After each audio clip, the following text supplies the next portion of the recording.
नमस्ते। आज हम यूनिट 1 द स्क्विरल पोएम की रीडिंग करेंगे।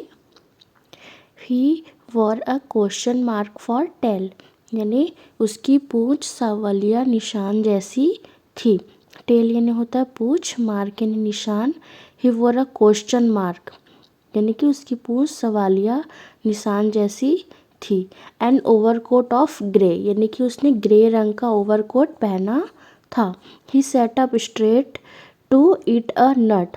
ही सेट अप स्ट्रेट यानी कि वह सीधा बैठकर, ईट अ नट यानी अखरोट खाती है, ईट यानी खाना, नट ईट अ नट यानी अखरोट खाती है, वह सीधा बैठकर अखरोट खाती थी।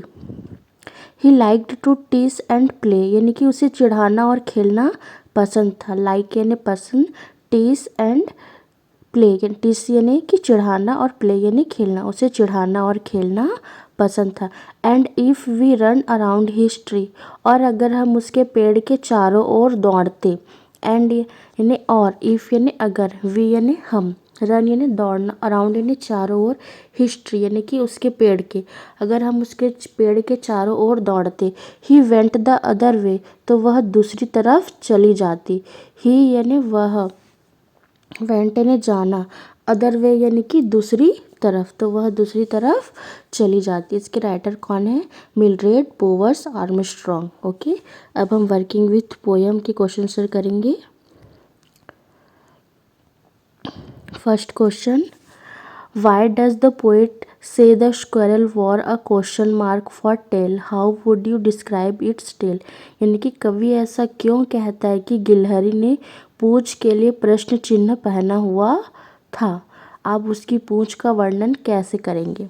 Answer, the poet says this because a squirrel's tail is curved and bushy, and when it sits upright the tail looks like a question mark.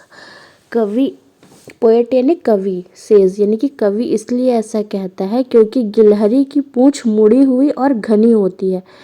Squirrels tail is curved and bushy यानी कि मुड़ी हुई और क्या रहती है, घनी होती, और जब वह सीधी बैठती है। And when it sits upright यानी कि जब वह सीधी बैठती है तो पूंछ प्रश्न चिन्ह जैसी दिखती है।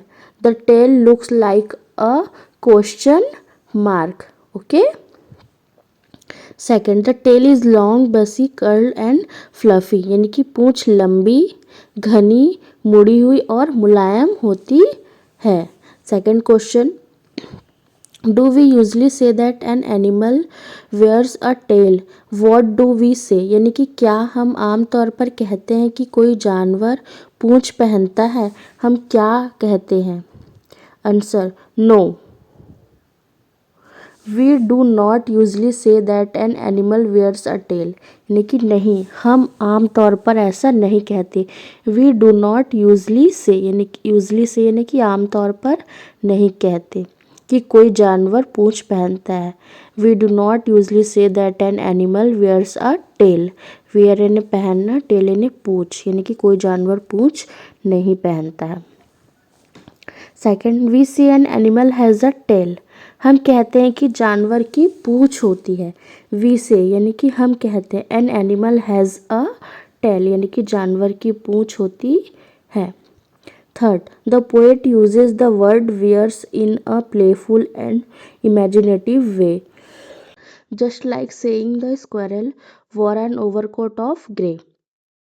यानी कि कवि पहनता है शब्द का इस्तेमाल चंचल और कल्पनात्मक तरीके से करता है, जैसे यह कहना कि गिलहरी ने ग्रे रंग का ओवरकोट पहना हुआ था। Okay, third question, he like to tease and play, who is teasing whom, who, how. उसे चिढ़ाना और खेलना पसंद था, कैसे, मतलब कौन किसे चिढ़ा रहा है। हु इज टीजिंग हुम यानी कि कौन किसे चिढ़ा रहा है। हाउ यानी कैसे। Answer, the squirrel is टीजिंग human beings यानी कि गिलहरी इंसानों को चिढ़ा रही है। ह्यूमन बींग्स यानी कि इंसानों को, और टीजिंग यानी कि चिढ़ाना। Second, when people run around the tree to catch it, the squirrel quickly runs to the other side, making it seem playful and teasing। यानी कि जब लोग उसे पकड़ने के लिए पेड़ के चारों ओर दौड़ते हैं, when people run around the tree to catch it, ये कैच इट यानी पकड़ने के लिए, अराउंड द ट्री यानी कि पेड़ के चारों ओर, रन यानी दौड़ना, व्हेन पीपल यानी कि जब लोग उसे पकड़ने के लिए पेड़ के चारों ओर दौड़ते हैं।